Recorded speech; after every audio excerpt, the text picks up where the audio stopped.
Cette semaine, à Connaissez-vous, mon invité est Stéphane Pilon.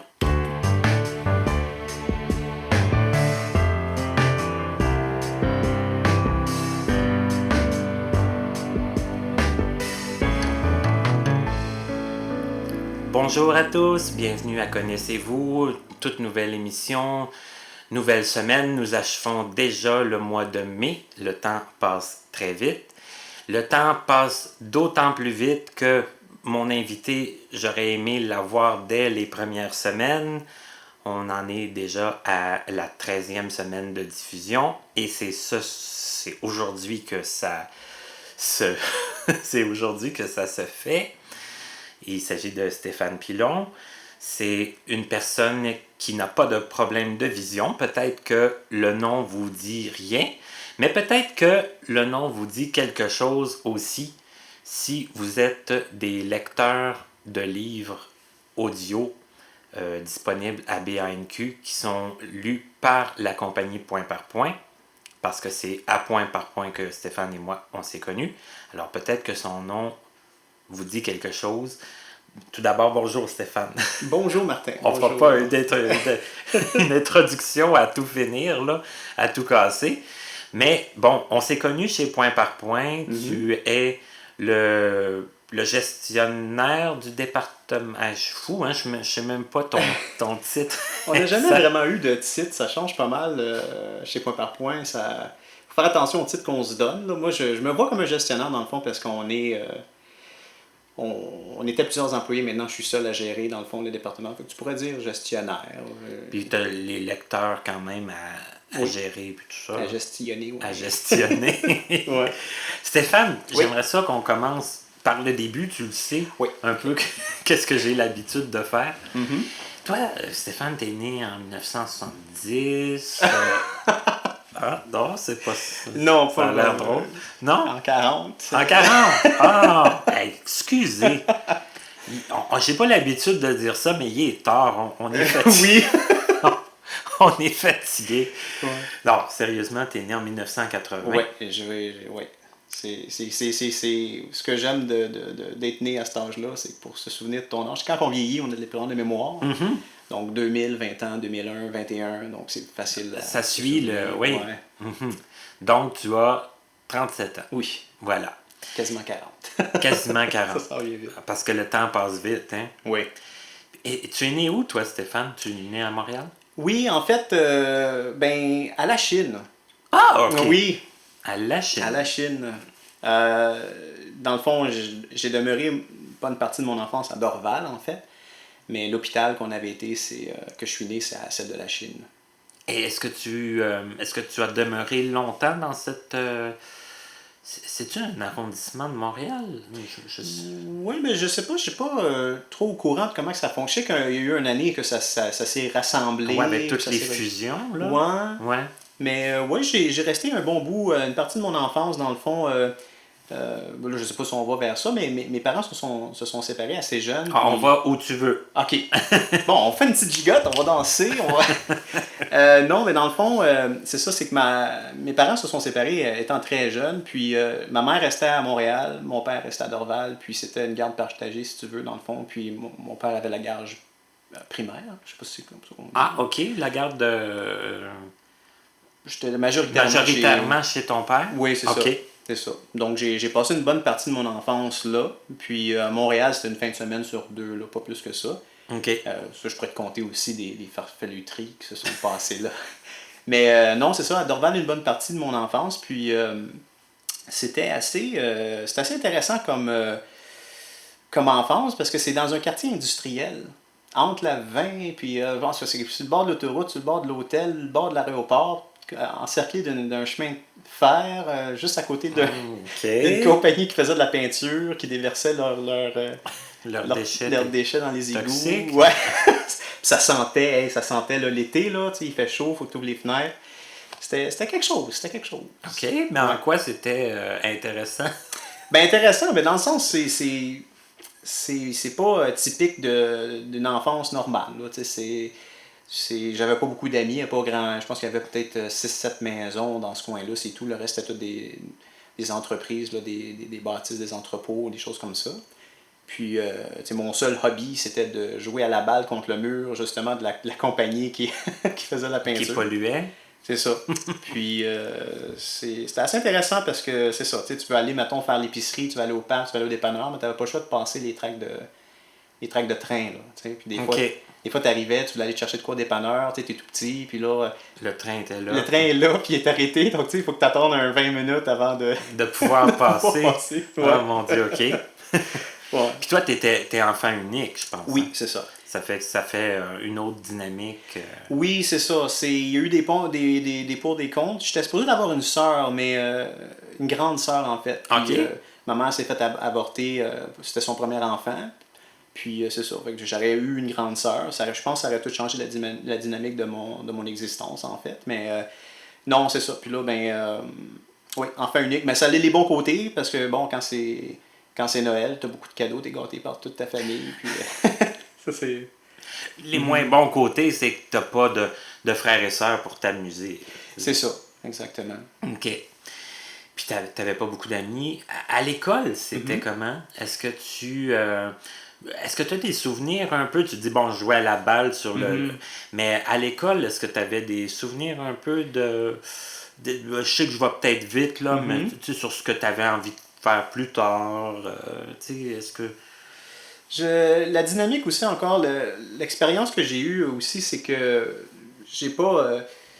j'ai certains problèmes de vue aussi, là, la myopie, OK. quand même assez prononcée. Ben, c'est pas extrême, là, mais quand même. Puis l'affaire, c'est que personne s'en est rendu compte avant que j'ai 12, 13, 14 ans, je me souviens plus exactement. Donc, je voyais très, très flou toute une grande partie de mon enfance. Donc, pensant que c'était normal. Oui, pensant que c'était normal. Donc, c'est ça, tu sais, je donne un exemple vite fait. J'ai eu la chance une de mes tantes, deux de mes tantes en fait, de m'emmener à Walt Disney quand j'étais petit. Bon, ça a 8-9 ans. Une de mes tantes travaillait à Air Canada, donc on avait eu des billets quand même à meilleur prix. À meilleur prix, c'est ça. Donc ma tante m'avait payé ça, on s'était rendu là, puis c'est beau, c'est tout ça, mais moi je te dirais que 5 pieds de moi, là, c'est flou. C'est comme à ce point-là? Oh, oui. Donc, tu es assis à la table, tout le monde à la table en train de souper à Orlando, puis là, un gros Mickey Mouse qui s'approche de toi tranquillement, puis là, tu te mets à broyer parce que, tu sais, ça te fait peur. Tu le vois comme à la dernière minute, puis c'est épeurant un peu. Oui, c'est ça. C'est ça. Puis là, qui s'est rendu compte de ce problème-là? Ben, c'est à l'école, en fait. Oui. Là, à un moment donné, je crois vers l'âge de 8 ans, 9 ans, mon père, je ne sais pas si on peut dire ça là, dans ton émission, mais c'est ça, mon père, il a eu ma garde, dans le fond, parce que ma mère, c'était toute une histoire. Là, on regardait ça privé, mais mon père, il a eu la garde, dans le fond, puis... c'est ça, là. J'essaie de... C'était quoi ta question? Comment le problème de vision? Oui, c'est vrai, excuse-moi. Mon père, c'est ça, c'est dommage un peu, dans le fond, son histoire. Il s'est fait laisser par ma mère, puis bon, il a tombé un peu dans l'alcoolisme, tout ça. Puis, mais c'est que il s'en est pas rendu compte, puis jamais été faire passer de test, parce que moi, j'avais pas vraiment d'idée que je voyais un peu moins. T'sais. Donc, c'est vraiment au primaire, à l'école, qu'on m'avait fait passer un test, parce que j'étais assis, peu importe, parce qu'ils te placent en ordre de nom de famille, hein, dans les bureaux quand tu es dans la classe. Puis j'avais tout le temps de la misère avec mes études. C'était toujours en arrière, étant donné ça. Ton nom. Oui, c'est ça. Donc je voyais jamais vraiment au tableau quand que les professeurs, un ou deux des professeurs ont réalisé que je plissais tout le temps les yeux, que je voyais pas ce qui se passait. Ils avaient décidé de m'asseoir au bureau à l'avant. Puis même assis à l'avant, je te mens pas. Tu avais de la difficulté quand même. Oui. Donc c'est là qu'éventuellement on m'avait... C'est un genre d'optométriste de l'école, si tu veux. C'est un test minimal. Mais ils ont vu que j'avais vraiment besoin de lunettes. OK. OK. Ouais. Et là, les lunettes sont arrivées? Non. Non? Ah, OK. Non, c'est ça. C'est côté famille, c'est ça. C'était pas toujours évident parce que, bon, mon père, il travaillait plus, il avait tombé un peu dans la dépression, tout ça. Donc, c'était quelque chose. Il n'y avait pas beaucoup d'argent. Puis, ça que tu n'as pas eu de lunettes? J'ai pas eu de lunettes. Ça a pris vraiment...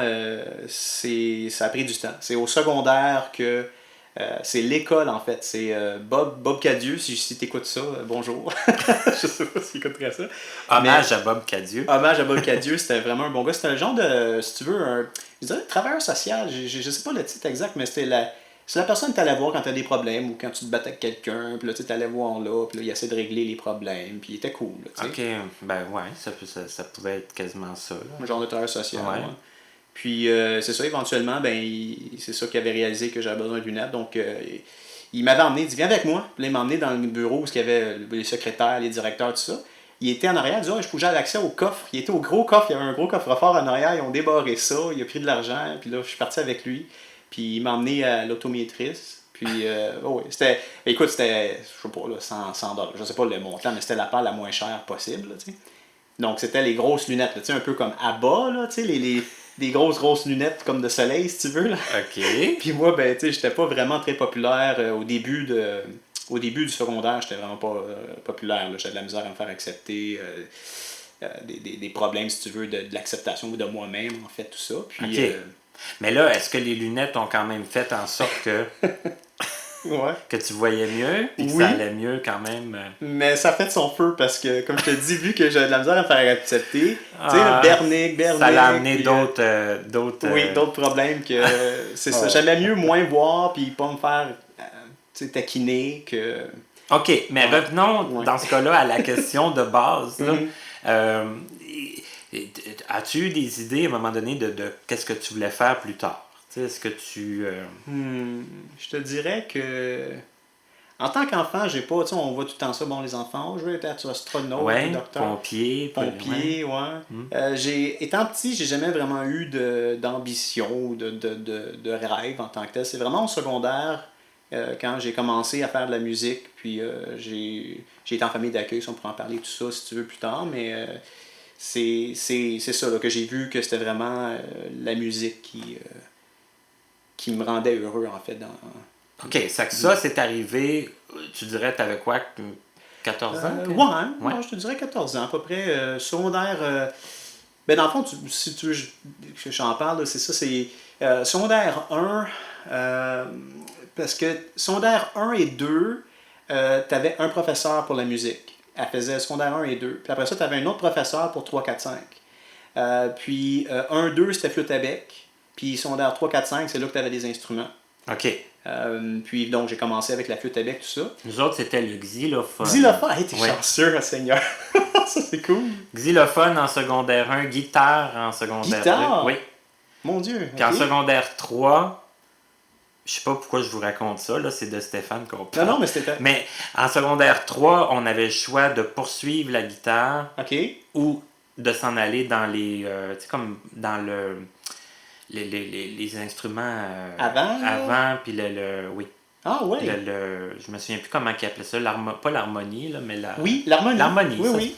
c'est ça. Ouais. Ah, c'est cool. Fait que ça veut Ouais. dire, tous les enfants, tout le monde avait des xylophones pour commencer. En secondaire 1, quand tu choisissais musique, c'était xylophone. Fait que Ouais. tout le monde avait leur xylophone. Oui. Puis quand c'était la guitare, tout le monde avait leur guitare. Tout le monde Hey, avait ça, leur c'est guitare. le fun. Ça, Oui. c'est le fun, ouais. Ouais. Ça, c'est intéressant. Mais là, vous aviez votre flûte à bec. Oui, mais ça n'a pas fait long feu parce que moi, je trouvais ça plate à mourir. Puis c'est là que j'ai eu comme un peu, si tu dis, je sais pas, les anges ou je sais pas quoi, là, mais tu sais, quelque chose qui te pousse vers une autre direction. C'est là que la professeure avait réalisé que, bon, je m'ennuyais un peu. Donc, elle me dit, t'aimerais-tu ça jouer du piano? Donc, j'étais le seul qui était au piano. Elle m'a montré les trois accords, là, tu sais. Puis là, j'avais tranquillement compris comment la distance entre les notes, un accord majeur, un accord mineur. Puis c'est ça. Fait que là, je l'accompagnais, je faisais le piano alors que tout le reste des élèves. C'était un peu comme une révélation, là, Oui, le piano, à ce oui. moment-là. Là. Ah oui, certainement. C'est. Oui. Ça fait que tu as eu une enfance, on peut dire, peut-être plus ou moins heureuse, mais tu as eu quand même des gens sur ton chemin qui t'ont comme amené dans des directions. Oui. Oui. Puis justement, parlant de ça, il y avait. Tu parlais d'harmonie tantôt. Oui. Ça, c'est une affaire que je me suis embarqué éventuellement aussi dedans. Puis c'est ça, je pratiquais le piano, puis le truc, c'est que à ce moment-là, je restais chez mon père. Puis bon, avec les problèmes d'alcool, tout ça, je voulais être n'importe où ailleurs que chez moi. Puis à cause de l'harmonie, les élèves, c'est le soir après l'école qu'ils pratiquaient, tu sais, secondaire 3, 4, 5. Secondaire 1, 2, il n'y avait pas d'harmonie encore. Il y avait des concours d'élèves, si tu veux, de musique, OK. mais l'harmonie, c'était vraiment à partir du secondaire 3 jusqu'à secondaire 5. OK. Mais moi, ce que ça me permettait de faire, c'est pendant qu'ils pratiquaient dans le local d'à côté, je pouvais rester après l'école, puis m'installer sur le piano, puis pratiquer, puis pratiquer, puis pratiquer. Je mettais des écouteurs, tout ça. Puis tu parlais tantôt de gens qui ont comme changé, dans le fond, comment tu pourrais dire, dans le fond, non... Ben, peut-être ton destin un Oui, peu plus... c'est ça. Un peu plus sombre, là, je Oui, dirais.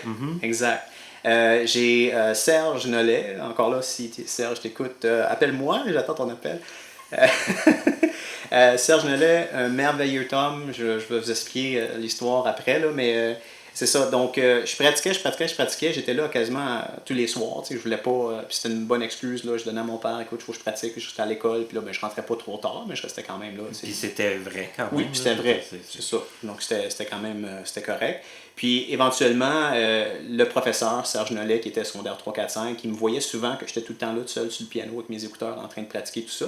Donc, il y a eu un certain intérêt envers moi. Puis, c'est là qu'il a parlé à la professeure. Puis, tu sais, ça comme... Tout a changé de là. Tu sais, il a essayé de m'inclure dans des trucs. Puis, c'est ça. Puis, encore pire que ça, ou mieux encore que ça, c'est ce professeur-là, il est devenu mon père adoptif. OK. Oui.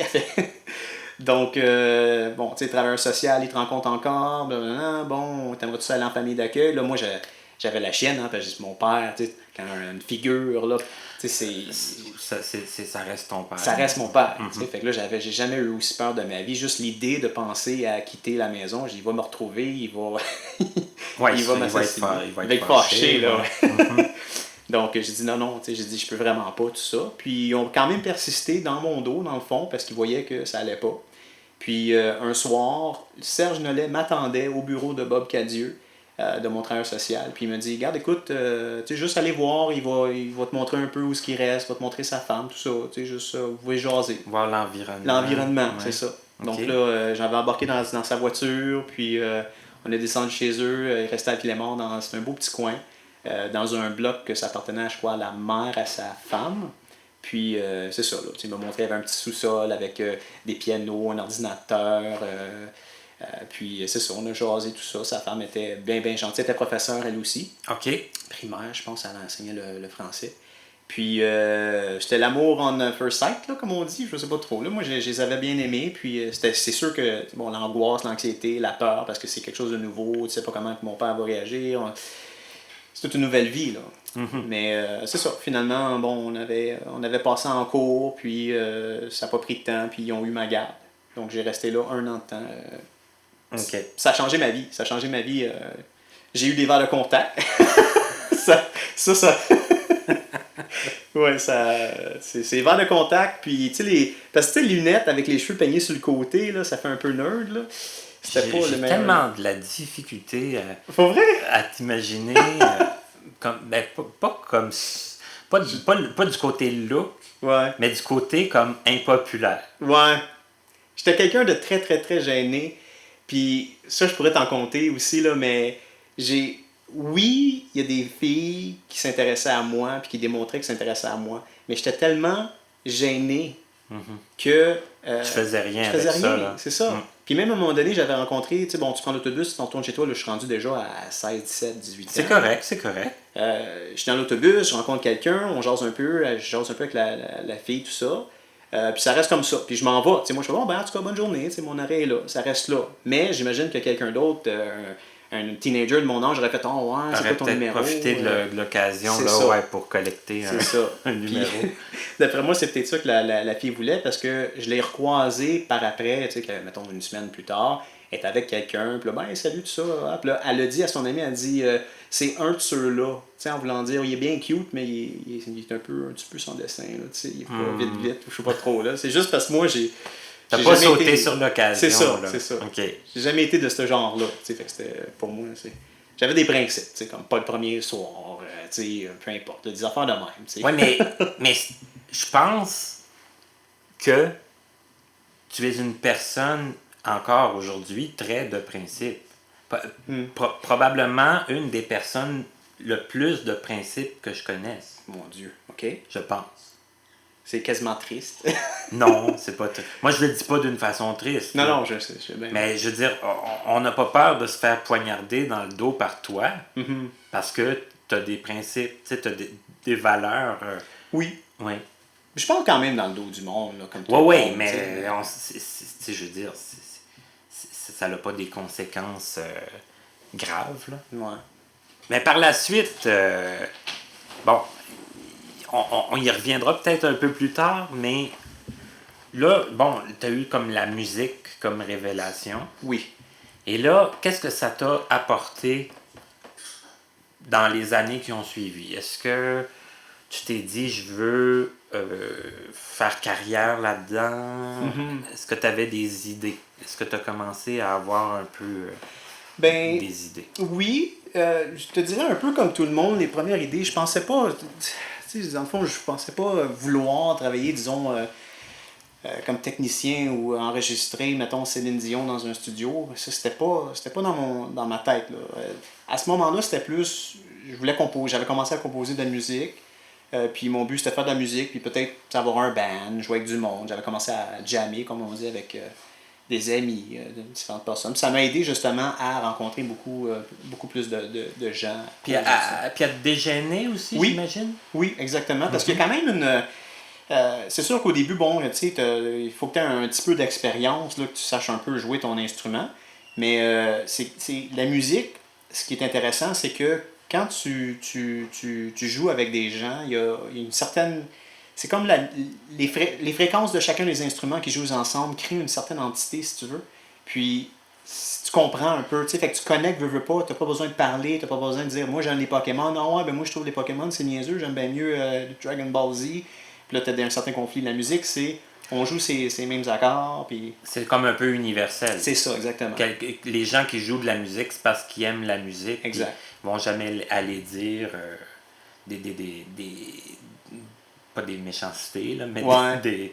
ils sont comme en harmonie tous ensemble. Là. C'est ça. OK. Ben, encore là, c'est drôle. Tu sais, je veux dire, bon, c'est sûr que des fois, tu peux quand même encore t'astiner. Là, tu sais, Avoir des divergences. Oui, c'est ça. OK. Tu sais, ton solo, il est trop long. Tu sais, mettons, là, de Jens, là, un de mes chums qui joue de la guitare.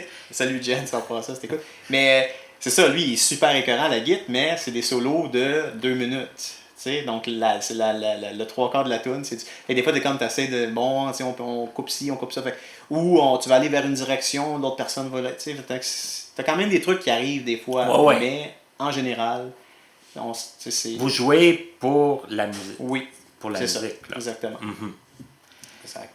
Et là, bon, tu dis, parce que, tu sais, je me souviens pas, puis je suis sûr, je vais te poser la question, puis tu vas dire, bon, question piège. Bon, ça y est, Ça commence. je quitte les lieux sur le champ. Non, je pense pas que ce soit assez pour que tu quittes. Ah, ok. Mais si je te demande en quelle année tu as commencé à travailler chez Point par Point. Ah, mon Dieu. Ah, ouais, je vois où tu vois, là. C'est ça. C'est le curriculum, mon numéro d'assurance sociale et tout, là. Mais je te dirais, ben ça, on s'astinait, je pense, Oui. au début. Ben Moi, oui, je parce dis- que même, honnêtement, je m'en souviens pas. Là. Ben, il me semble que C'est c'était 2009 ou 2010. Ah, mon Dieu. Je dis tant 2007. Non, c'est vrai, j'ai été en cours en 2007, mais mon cours de sonorisation. Ouais, oui, d'après moi, c'est 2009. Été 2009, si je me trompe pas. Puis c'est ça, ce qui est drôle, c'est que j'ai commencé, en fait, en tant que lecteur. Oui, oui. Parce que, ben, je sais pas si tu veux, à quel Ben point oui. tu veux le raconter. Ben, ce qui est drôle, c'est que Il y a eu deux tentatives pour Oui. toi de rentrer chez Point Oui. par Point. C'est ça qui est comique aussi. oui, ça, c'est ce qui est drôle. Parce Oui. que je me souviens, Éric Ouellette, je le salue s'il est en onde, c'était mon collègue et ami, ou, tu sais, comme je sais pas c'est quoi, le camarade de classe, si tu veux, aussi, où j'ai été suivre mon cours en sonorisation. Donc, on s'entendait quand même assez bien, tout ça. Puis, c'est ça, lui, il m'avait référé, il avait été appelé par Point pour travailler là.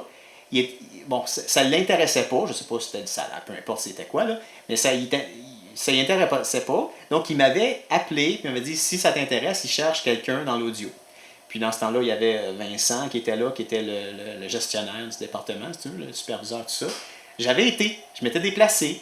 pour une entrevue. Puis ça s'était bien passé. On m'avait montré comment que les logiciels fonctionnaient, tout ça, puis ce qu'il y avait à faire, puis tout ça, monter les livres. Puis c'était quand même intéressant. Tu sais, c'était pas dans le domaine que je voulais aller. Moi, c'était vraiment la musique.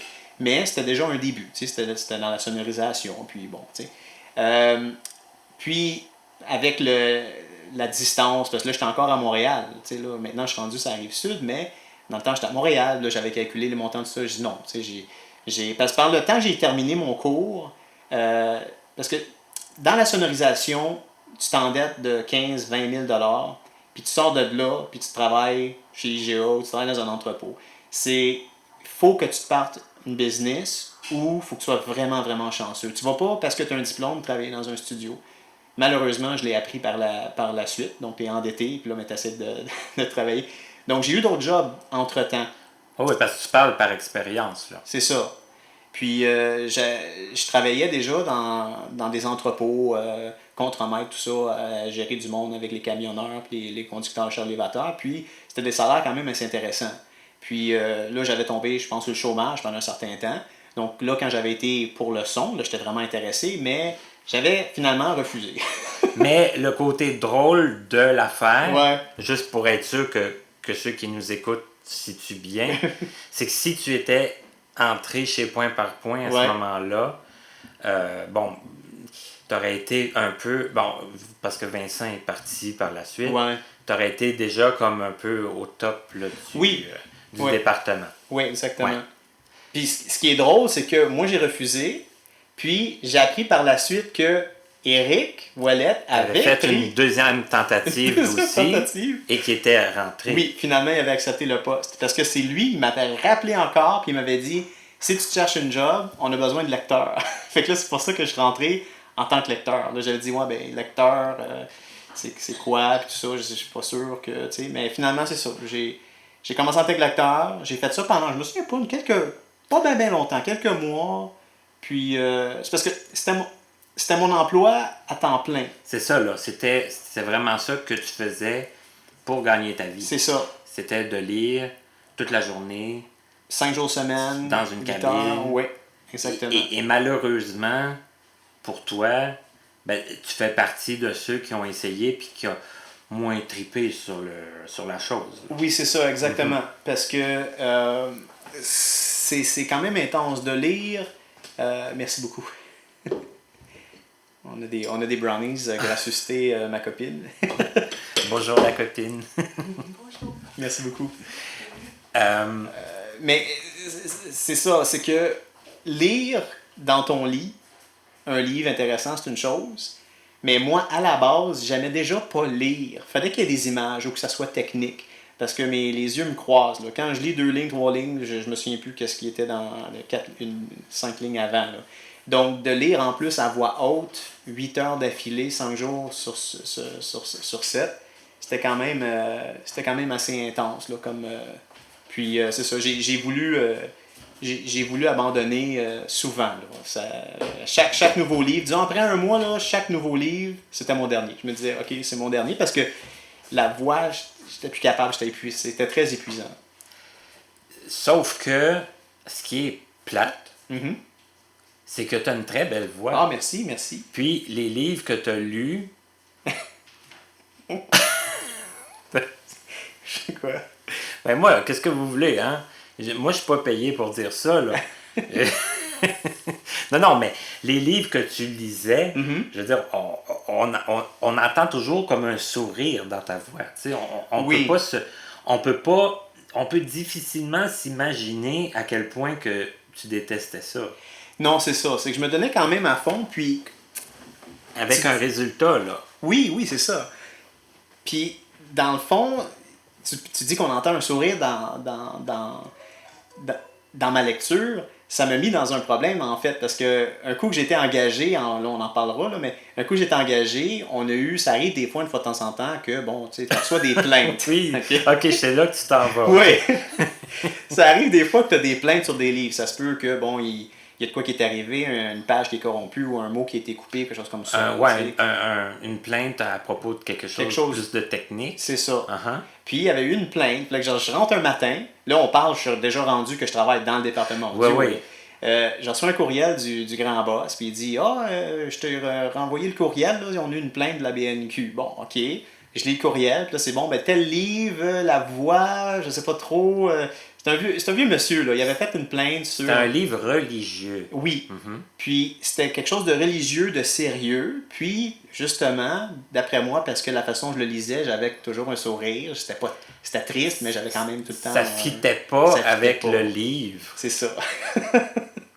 Donc, tu sais, c'est pas toujours. Ben, c'est une seule plainte de tous mes livres que j'ai lus. Tu sais. Donc, c'est quand même pas si pire. Mais. Puis en plus, c'est que ils nous ont transmis la plainte de l'abonné, mais sans nous demander de le refaire. Non, parce qu'il n'y avait pas d'erreur en tant ça. que telle. Ou... C'était comme une personne qui a décidé que lui, il aimait pas la voie qui avait C'est ça. été prise pour... Il aurait fallu engager un prêtre ouais. tu sais, qui...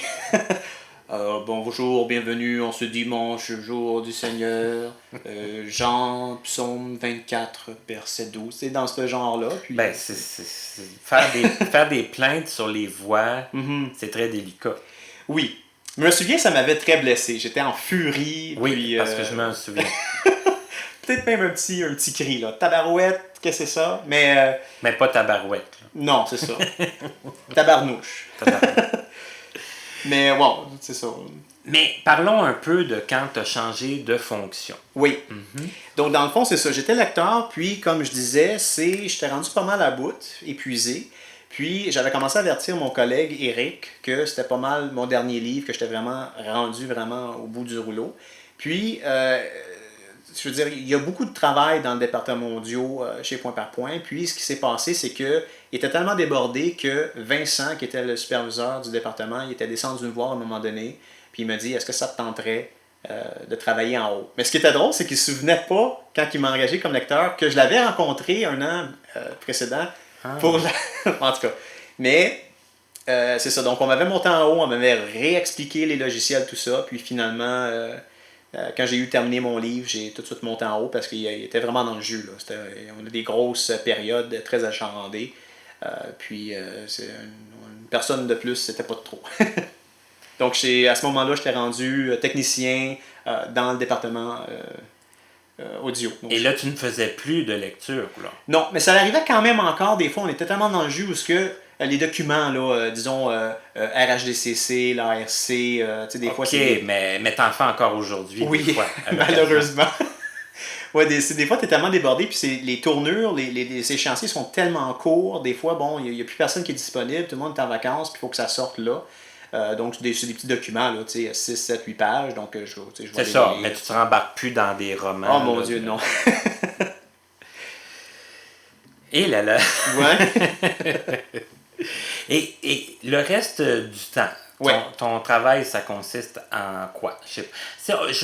On va essayer de prendre quelque chose que je pense la majorité des gens connaissent, là. C'est les livres de la Grande Bibliothèque, les livres de la BNQ. Ouais. Est-ce que tu peux nous expliquer un peu en quoi ça consiste, la production d'un livre audio? Bien sûr. En fait, je veux démystifier aussi le mythe où ce que les gens, parce qu'on en reçoit des fois autant de la part des lecteurs que des gens qui nous appellent, qui nous demandent des demandes spéciales de livres. Est-ce que vous pourriez produire ce livre-là prochainement? Puis, c'est pas nous qui décidons. C'est pas nous qui décident, c'est ça. Nous, on produit les livres qui nous sont demandés. Exactement. C'est des listes qui nous sont envoyées, puis on n'a pas le choix de se conformer. C'était la même chose quand on faisait les livres braille. Ah oui? Ouais. Mais c'est ça, c'est que, d'après moi, la Grande Bibliothèque, ce qu'ils font, c'est, oui, ils prennent certaines demandes, peut-être, qui ont de leur base de clients. C'est ça, mais ils nous la transmettent. C'est ça. Puis, ils vont souvent avec les nouveaux livres, les gros titres qui sortent, là, les Harry Potter, les affaires comme ça. Les best-sellers. C'est ça. Je te dirais, dans le fond, ça consiste à, on commence par recevoir la commande des livres qu'on va finir par recevoir dans la semaine qui suit. Je communique avec mes lecteurs, je les prépare, je les avertis, je leur demande qu'ils me donnent leur disponibilité parce qu'il faut toujours fonctionner avec ça. On a une liste de lecteurs, puis bon, tu sais, dépendamment de telle personne elle peut donner 12 heures, l'autre personne 25 heures, bon, tu sais, en nombre de pages. Un coup, ça c'est fait, bien là, dès qu'on reçoit les livres, là, il faut le préparer physiquement. Donc, le livre, on va le décortiquer, bon, qu'est-ce qui est dédicace, fin de la dédicace, les citations, ces affaires-là, bon, les chapitres, les fins de chapitres. Donc, on indique dans le livre avec des petits post-it ce que le lecteur doit dire, parce qu'il y a une structure qui doit être suivie. On a des règles à suivre pour la grande bibliothèque de comment que le livre doit être structuré, ce qui doit être dit. Donc, on prépare le livre physiquement. Un coup que le livre physique est fait, on passe ensuite à la préparation de la structure, en fait, Daisy. Ça, c'est, bon, vous êtes pas mal tous familiers avec ça, dans le fond. Ça peut être lu sur l'ordinateur, ça peut être lu avec Victor. Ou, Ouais, puis qui nous permet de naviguer là, oui. par page, puis par section. C'est ça. C'est ça que moi je trouve intéressant, en fait. C'est que tu peux quand même, ça limite pas les personnes ayant une déficience visuelle de vouloir sauter, disons, parce que c'est différents niveaux. Donc, au niveau 1, tu as les titres principaux, les bibliographies, les affaires comme ça. Niveau 2, tu as les chapitres. Puis niveau 3, tu as tout ce qui est pages liminaires là, à propos de l'auteur, des affaires comme ça. Donc, les lecteurs peuvent sauter où ce qu'ils veulent. Là. Puis de page en page, puis de phrase en phrase aussi. C'est ça qui est intéressant. Mm-hmm. Puis ça fait pas si longtemps que ça là, qu'on a cette possibilité-là. Là. Moi, quand je faisais mes études, c'était avec des cassettes. Wow! Hein? Ouais. Ça fait que des multiples cassettes, parce qu'un roman de 500 pages, ça prenait 5-6 cassettes. Wow! Ça qu'essaye de faire une analyse de roman en changeant de cassette à tout bout de champ. Oh mon Dieu, il faut que tu aies la bonne cassette. Oui, puis il faut que tu te retrouves après ça. Tu n'as plus aucun... oui, tu peux noter que tu avais une belle citation à la page 522, mais faut que tu la rembobines, ta cassette, pour la retrouver, la page 522. Oh non! Ah oui, mais c'était comme ça. Mais ça me fait rire parce que je me dis, l'enregistrement de ces cassettes-là, de ce que j'ai entendu dire, c'était le fait sur le bord d'un comptoir, puis avec une machine. Ben, pas toujours, mais ça, okay. Ça pouvait, ouais. Ouais. Ben, je me souviens, les cassettes, là, c'est en train de mourir tranquillement, pas vite, là. Mais même moi, quand j'ai commencé à travailler là, ça fait un bout que c'est en train de se dissiper. Mais au début, on avait encore des documents. Beaucoup de cassettes. Ouais. Pas les livres. Non, pas les livres de la bibliothèque. Juste des documents gouvernementaux, des affaires de formulaire, tout ça. Puis pour la RHDCC, des affaires comme ça. Ça l'arrivait, là. Ça arrive encore, mais c'est rare. J'ai donné ça maintenant, cette charge-là, à mon collègue et ami Alexandre, M. Fulvy, si vous êtes à l'écoute. Shout out to Mr. Fulvy. Et M. Fulvy qui était avec nous. Oui, c'est vrai. Oui, vous avez interviewé. Au mois de mars, oui. Oui, émission 7, 8? 5. 5, ok. Oh, un des pionniers. Le pionnier. Connaissez-vous, ouais. Des voyants. C'est vrai. C'est ça. Fait que c'est un collègue très... je sais pas ce que je ferais sans lui, honnêtement. Mais c'est lui qui s'occupe des cassettes quand il y en a maintenant. Fait que je suis super content. Il a l'air d'aimer ça, je pense. Je pense qu'il aime ça. Il aime ça, cette technologie-là. Ben, honnêtement, je pense que ouais, ça le dérange pas. Non, c'est ça. Mais là, tu parlais de communiquer avec les lecteurs.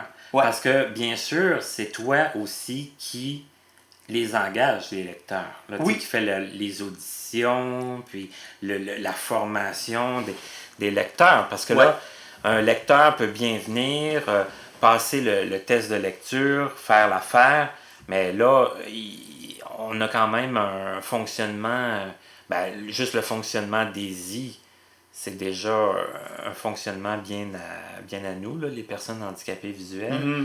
Mais c'est tout toi qui leur montre ça aussi. Là. Oui, c'est ça. Il y a des lecteurs qui étaient déjà là quand moi je suis arrivé. Oui. Qui ont déjà été formés, engagés avant que je sois là. De ces lecteurs-là, il en reste peut-être 2 ou 3. Là.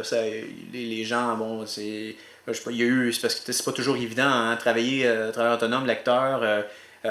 quand on a des livres pour la grande bibliothèque, ils sont occupés là, quand même souvent. Ils ont un ou deux livres par mois. Mais il y a eu un temps, malheureusement, où c'était un peu plus mort. Là, puis on n'a pas eu de livre pendant un an et demi, je me souviens plus exactement. Puis j'en ai perdu pas mal à cause de ça. Mais c'est ça, les lecteurs, c'est ça. Quand les gens ils viennent, on leur explique un peu le fonctionnement, l'idéologie de l'entreprise, les services qu'on offre, tout ça. Puis après ça, je passe au travers de comment lire, les prononciations, faire attention à ça, tout ça, qu'est-ce que c'est dire, puis comment se regarder. Puis en plus, là maintenant, là, un an et demi, on a changé notre méthode aussi d'enregistrement. Donc, pour les nouveaux lecteurs, ça se fait bien parce qu'ils ne sont pas habitués à l'ancien système. Mais pour les anciens lecteurs, quand ils ont transféré on enregistrait page par page, maintenant, ils enregistrent directement dans la structure Daisy. Donc, c'est plus simple un coup que tu sais comment faire.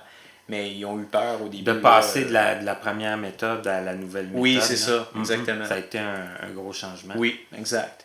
Mais c'est ça, les lecteurs sont... J'ai beaucoup de... Je suis chanceux parce que j'ai beaucoup de comédiens, comédiennes, des gens qui font du théâtre. C'est vraiment intéressant. J'ai des gens qui vont interviewer bientôt aussi. Je sais pas si on peut dire... Peut pas. Non, on peut pas. Céline Dion, Marie-Mé... Marie-Mé. J'attends sa réponse. Oui. J'attends sa confirmation. Mais c'est ça, j'ai la chance d'avoir des gens qui sont non seulement, c'est ça, dans ces domaines-là, mais qui sont vraiment très, très, très plaisants à être autour. Bon, j'en ai quelques-uns qui sont un petit peu moins plaisants, là. Ça c'est comme toute chose. Ça non plus, on dira pas ça, les noms. On dira pas les noms. Ils sont peut-être à l'écoute aussi. Oh non!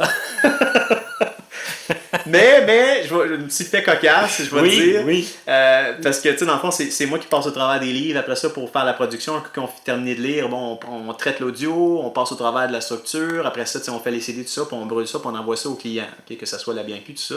Donc, ça arrive souvent que j'ai des lecteurs, des lectrices qui vont faire des erreurs. Puis là, t'es averti, puis là, ils continuent à faire les mêmes erreurs. T'es averti 2-3 fois, puis demande tu te tannes. Puis, moi, je suis chanceux, j'ai mon bureau maintenant. Donc, je peux me permettre de dire des petits mots sacrés, puis crier, puis des fois c'est assez intense. Je pense que des fois je suis au sous-sol, là, puis je pense qu'en haut, au premier étage, ils m'entendent. Justement, Alexandre est descendu me voir, me demander, hey, c'est toi qui as crié, j'étais en haut, c'est en béton, puis on m'entend. Oui, ça a dû être vraiment quand même une grosse erreur que la personne a fait pour nécessiter une réaction comme telle. Ah oui, écoute, parce que tu sais, c'est que t'as déjà. On était 3 dans le département audio avant. Il y avait Vincent, il y avait Eric, puis il y avait moi, puis on débordait déjà. Là, maintenant, je suis rendu seul, donc je peux plus vraiment me permettre de toujours avoir des bâtons dans les roues. Donc, c'est pour ça que j'essaie vraiment de développer une technique, d'expliquer aux lecteurs, aux lectrices, quand il y a des choses qui arrivent, je leur dis quoi faire pour éviter les erreurs. Puis, quand ils continuent d'en faire, tu as beau les avertir. À un moment donné, t'es épuisé parce que ça te ralentit dans toutes les autres affaires que là, tu finis par être en retard, puis tout ça. Puis c'est important, c'est quelque chose de sérieux. Ça s'envoie à des clients, ça s'envoie à la grande bibliothèque, c'est là pour des 10 ans, 10 000 ans. Donc, il faut que ça soit vraiment top-notch. Mais le cas farfelu, c'est que ça a déjà arrivé que, tu sais, bon, à l'écran, j'ai le livre de la personne qui l'a lu. Je suis en train de passer au travers. Je trouve 2, 3, 4, 5 erreurs. Je sacre, tabarouette, maudit ci, puis maudit ça. Puis la personne, elle rentre dans le bureau, puis elle dit « Est-ce que tu es en train de parler de moi, coudonc? » Puis là, ben, c'est son livre que je suis en train de monter, donc la personne entend sa voix, puis c'est un peu... Ouais. C'est un peu inconfortable, mais ça fait passer le message. C'était involontaire, mais... Le message n'a pas eu le choix de passer. C'est ça, exactement. Donc, faut faire attention. Faut garder tous ces moyens, même quand c'est pas toujours facile. Tu sais que ça fait déjà 45 minutes qu'on parle. Oh wow, ouais, ça va vite. On va finir la première partie. Oui. Si jamais je lance ça comme ça, là, je veux pas créer un monstre, là. Mais si jamais il y a des gens à l'écoute qui pensent qu'ils pourraient être capables de lire, oui. Est-ce qu'il y a moyen de communiquer? Est-ce que tu es encore à la recherche de gens? Oui, on est toujours en la recherche permanente de lecteurs, lectrices, en français, en anglais. Là, ces temps-ci, on va recommencer à avoir des documents là, académiques anglais. Donc, s'il y a des gens qui connaissent ou vous êtes lecteur vous-même anglophone, mais aussi francophone, vous pouvez envoyer vos informations. Si je ne me trompe pas, c'est CV pour Curriculum Vitae à commercial.parpoint.com. Puis c'est POINT-PAR-POINT.com. Ouais, c'est ça, je pense que c'est ça, c'est cv@pointparpoint.com. Puis mettre dans l'objet que vous êtes intéressé pour de la narration. Oui, effectivement. Voilà. Donc, on va faire la pause. Puis moi, j'ai 2-3 petites choses à dire après. OK. Et puis, je suis sûr que toi aussi. OK. Parce que je pense que t'es plus gêné. Hein? Ouais. Ça a passé vite, hein, Seigneur. Quand même. Alors, on fait les petits messages, puis on revient tout de suite après avec notre invité, Stéphane Pilon.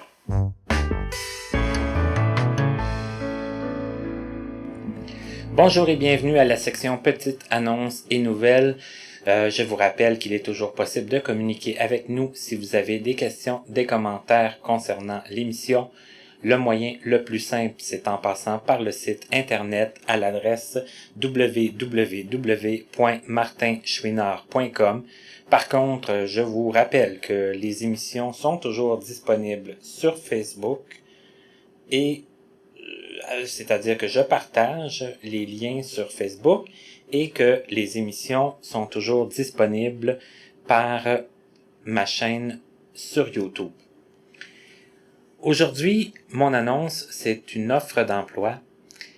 Recherche d'un agent des technologies de l'information et de la communication. L'Association des sports pour aveugles de Montréal, ASAM, organisme à but non lucratif, a pour mission d'offrir des activités sportives et de plein air à ses membres atteints de déficience visuelle grâce à la collaboration de bénévoles formés. L'organisme est à la recherche d'une candidate pour occuper le poste d'agent des technologies de l'information et de la communication. Le poste est d'une durée de 10 semaines durant la période estivale de 2017. Le candidat se verra confier les tâches suivantes.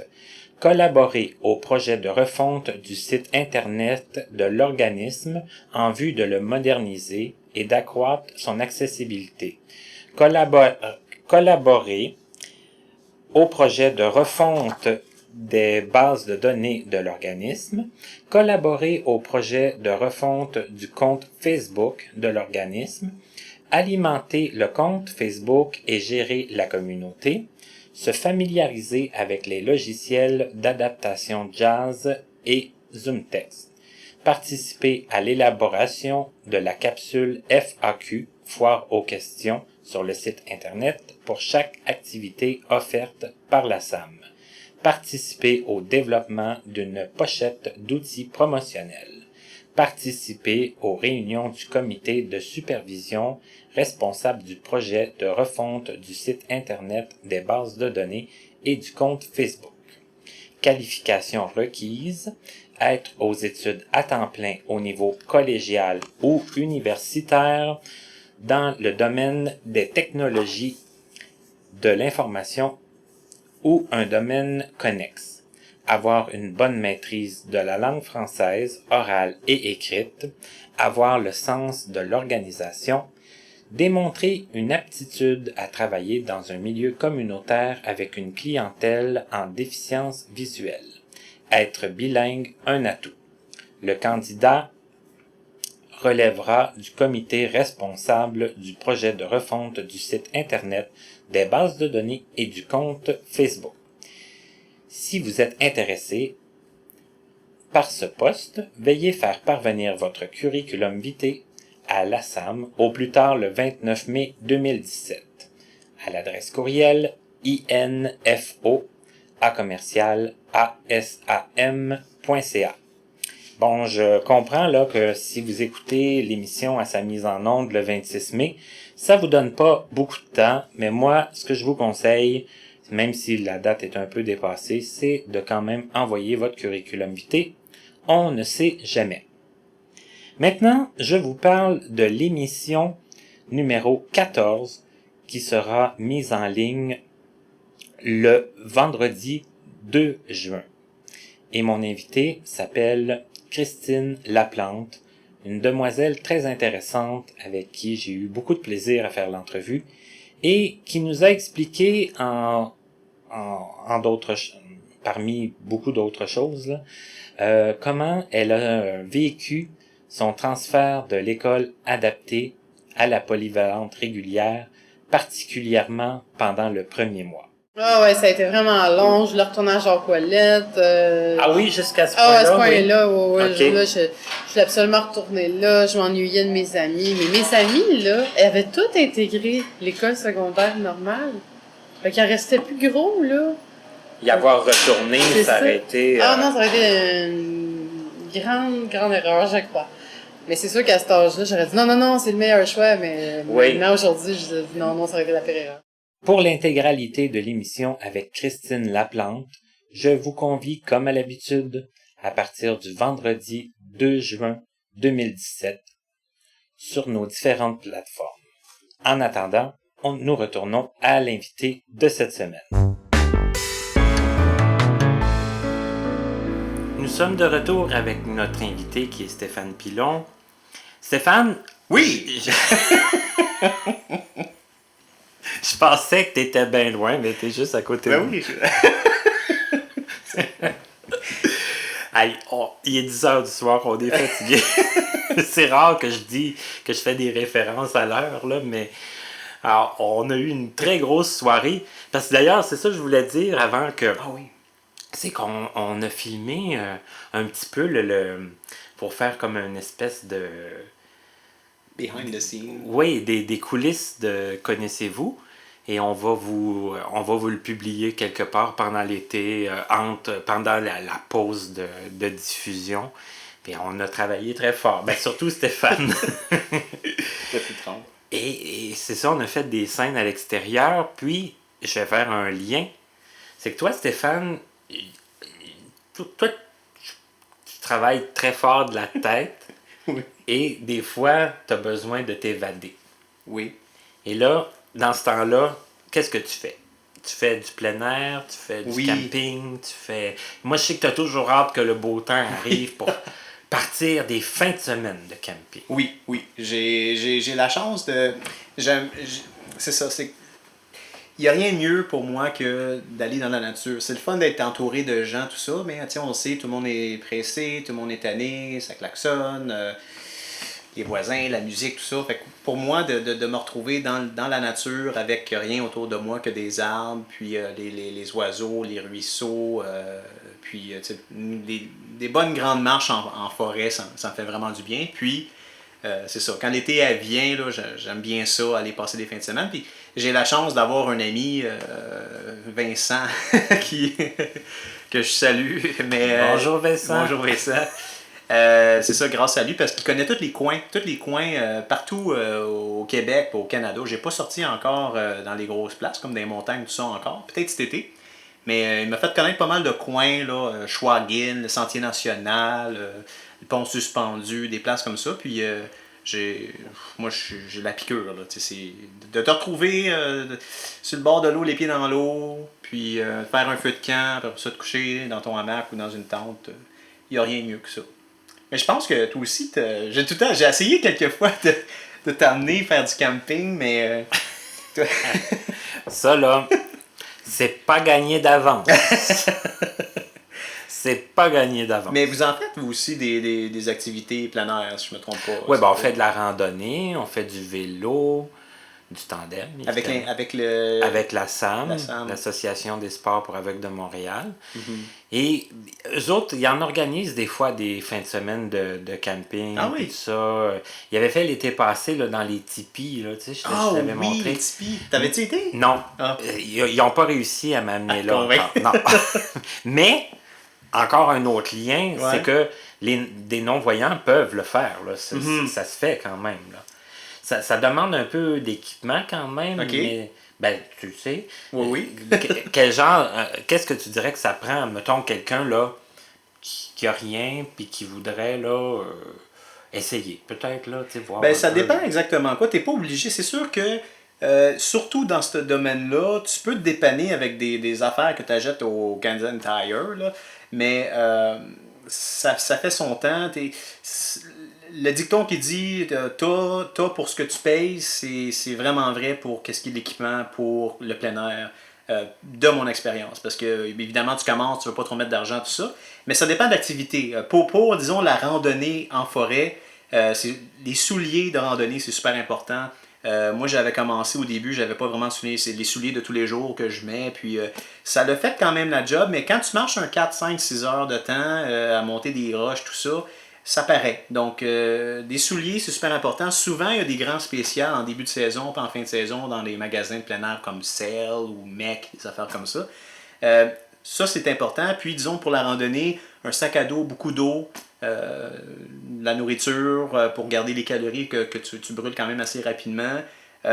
Si possible, là, c'est ça dépend de la circonstance, mais moi, j'aime ça le faire tout seul, mais c'est vraiment suggéré d'être tout le temps accompagné de quelqu'un parce que tu sais jamais ce qui peut arriver, tu peux glisser, tu peux te blesser, puis là, ben, ça peut devenir dangereux. Sinon, pour qu'est-ce qui est camping, tout ça... Mais juste Oui, excuse-moi. pour la marche, là, Oui. est-ce que les bâtons de marche, c'est bon, ça? Oui, bien ça, je te dirais, je commence tout juste avec ça. Puis ça, c'est une autre anecdote que je pourrais te dire. J'ai jamais utilisé de bâton de marche du tout. Okay. Mes camarades, ils en ont jamais eu non plus, donc j'ai jamais été comme tenté à m'en procurer. Okay. Mais quand tu as montré à quel point que j'aime le plein air, quand je suis pas en train de faire du plein air, puis je suis à la maison, au lieu d'écouter des émissions de TV, là, 4,5 ou... 4,5. Je sais pas c'est quoi les émissions qui jouent de ces temps-ci.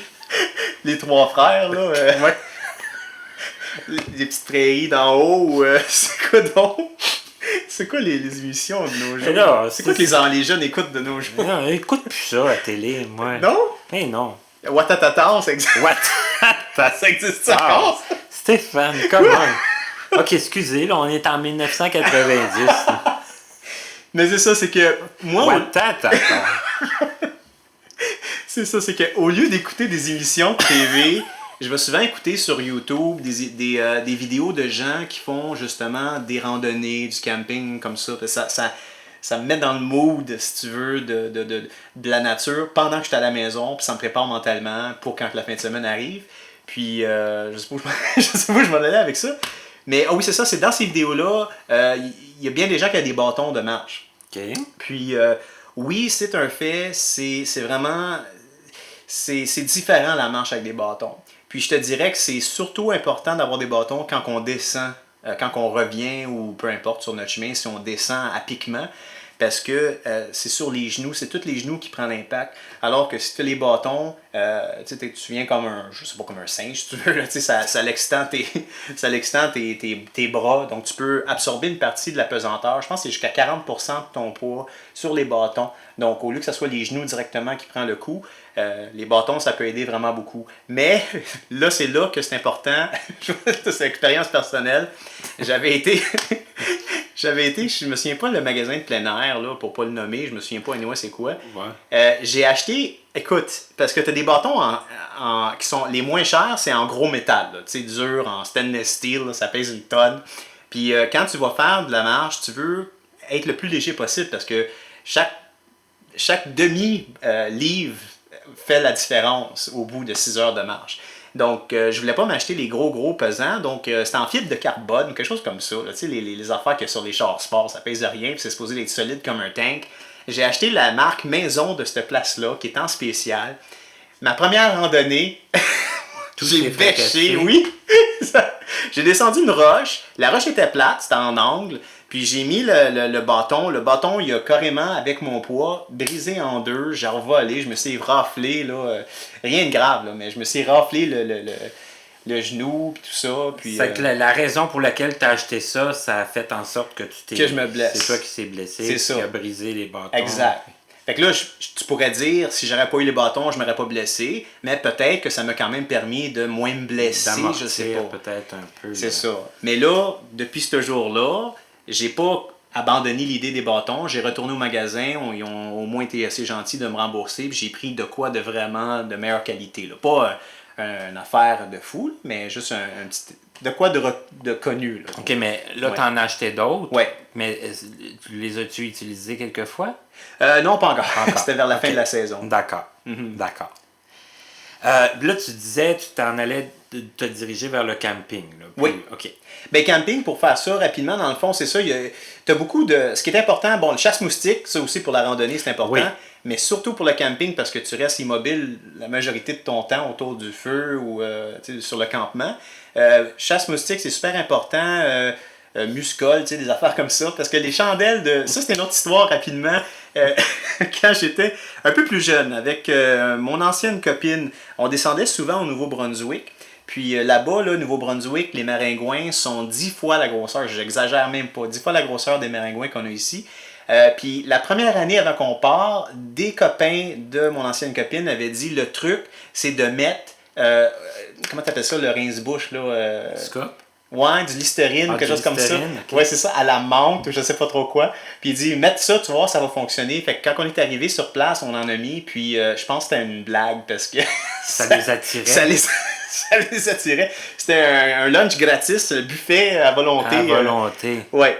Donc, non, c'est à moins qu'il y ait peut-être une sorte qui fonctionne, puis non, ça n'a juste pas donné. Mais c'est ça, chasse moustique. Qu'est-ce qui concerne l'équipement? Pour le feu, ça c'est important. Des fois, on arrive sur place puis on n'est pas au courant, là.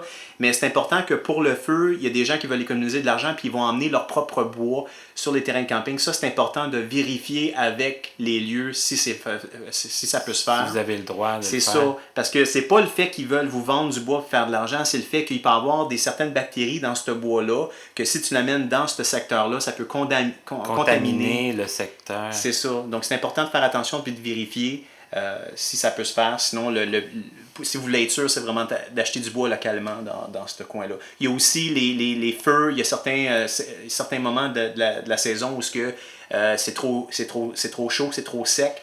Donc, on peut trop pas faire danger. de feu, c'est ça. On peut se renseigner là-dessus aussi. Sinon, pour l'équipement, rapidement, on peut faire de la cuisine sur le feu en tant que tel, mais sinon, d'acheter des petits brûleurs là, avec des petits chaudrons. C'est bon. Si c'est du camping voiturage, si on veut, ou que la voiture est pas loin, ben là, on peut avoir des plus gros poêles, tout ça, là, au gaz. Mais sinon, ils s'en vendent des tout petits, là, avec des petites canisses de gaz, tout ça. Pour qu'est-ce qui est des tentes, ce qui est important, c'est que tu peux t'acheter une tente de moins bonne qualité, disons, chez les magasins comme Walmart à 35$ si tu veux. Mais ce qui arrive, c'est que s'il pleut, c'est sûr que l'eau passe au travers. Parce ça va prendre l'eau. C'est ça, le matériel il est trop de mauvaise qualité. Tu peux combattre ça avec une bâche. Si tu mets une bâche ou bâche, je ne sais pas comment on dit ça. Je ne sais pas. Une tarpe, là. C'est un genre de toile en genre de plastique. Si tu attaches ça au-dessus, là, tu te sauves. C'est ça. OK. Puis l'autre affaire aussi, si vous êtes dans une tente, c'est les matelas gonflables. C'est vraiment important d'avoir de quoi. C'est pas obligé d'être un gros matelas comme qu'on a quand on a des invités, disons, à la maison, là, mais d'avoir de quoi qui est assez solide, qui non seulement pour le dos, tout ça, puis ça sépare du sol pour pas avoir mal au dos le lendemain, mais aussi parce que c'est bien beau être l'été, mais si votre matelas n'est pas assez surélevé de la terre, c'est que vous faites une connexion directement avec le sol, ça dissipe de la chaleur, puis là, mais c'est ça, le matin tu te réveilles, tu as mal au dos, tu as un coup de froid, puis c'est ça. Fait que c'est pas mal ça. Toujours la nourriture, c'est ça, faire attention, dépendamment où est-ce que vous allez camper, les ours, tout ça, là, bon, là on a des coins où il n'y a pas vraiment d'ours, mais il faut faire attention parce qu'il y a des ratons laveurs, il y a les écureuils. Ça, c'est d'autres histoires qu'on pourrait se conter, je pense que je t'avais conté, là, à un moment donné. il y a eu une fois où j'avais été camper avec ma copine que j'ai présentement. On avait été sur un terrain, puis où c'était situé, c'était un peu... C'était un peu dur il n'y avait pas de poubelle à proximité, donc nos déchets, on l'avait mis dans un sac, puis on a juste oublié, on l'avait laissé en dessous de la table de pique-nique. Puis un coup rendu dans la tente, à moitié endormi, ma copine me dit, on a-tu été porter le sac de poubelle? Je dis, je sais pas, en tout cas, pas grave. Puis là, en plein milieu de la nuit, t'entends ça, là, tu sais, là, je sais pas faire le bruit, là, t'entends ça, un sac, là, tu sais, se déchirer, puis... En tout cas, écoute, là, j'étais là, pich, tu sais, je sais pas trop c'était quoi. Puis moi, ben, comme je te dis, j'ai besoin de verres de contact, je vois pas. Puis là, rendu dans la tente, j'ai plus mes verres de contact. Fait que là, l'animal voulait pas partir. Puis là, t'entendais qu'il avait réussi à vraiment passer au travers du sac. Puis tu commençais à entendre les affaires sortir du sac. Écoute, j'ai sorti dézippé la tente. J'étais en bobette, tu sais. Fait que là, j'ai pris une botte de pluie qu'il y avait à côté. Je l'ai pitché vers la table. Écoutez, faire une histoire courte, c'est un méga gros raton laveur, là, gros comme un chien, là. Puis là, c'est quand ça marche un peu comme un peu bizarre, ça, là, c'est quand il s'est envenu vers moi, parce qu'il n'y avait pas d'autre endroit où aller, il fallait qu'il passe par ma tente, j'ai eu la chienne de ma vie, là. Tu sais, genre, c'est peur que ça n'a pas pris de temps, puis... Donc, la morale de l'histoire, c'est important, vos déchets, de garder ça dans des endroits faits à cet effet. La nourriture, le remettre dans des canisses dans les véhicules, tout ça. Donc ça, c'est important. Puis surtout quand vous allez dans des endroits où il y a des animaux plus comme des ours, des affaires comme ça peut être dangereux. Donc oui. C'est pas drôle. J'ai quasiment laissé ma vie.